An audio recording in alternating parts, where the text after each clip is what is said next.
السلام علیکم میرے پیارے پیارے سامع بھائیوں اور میری پیاری پیاری سامع بہنوں۔ آج ہمارا موضوع ہے قرآن پاک کی تقسیم کتنے طریقے سے ہوئی۔ میرے پیارے پیارے سامع بھائیوں اور میری پیاری پیاری سامع بہنوں، قرآن پاک کی تقسیم دو طریقے سے ہوئی، ایک سورتوں سے، دوسری منزلوں سے۔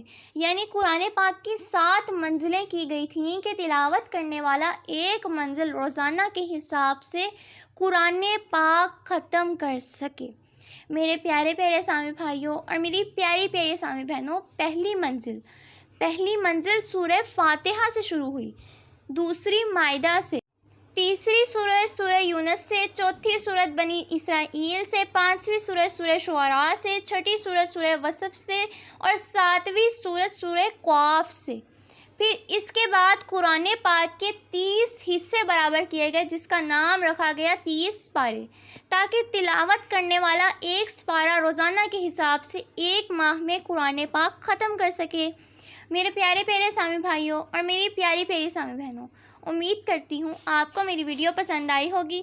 آپ نے لائک، شیئر اور سبسکرائب ضرور کیا ہوگا۔ فی امان اللہ، اللہ حافظ۔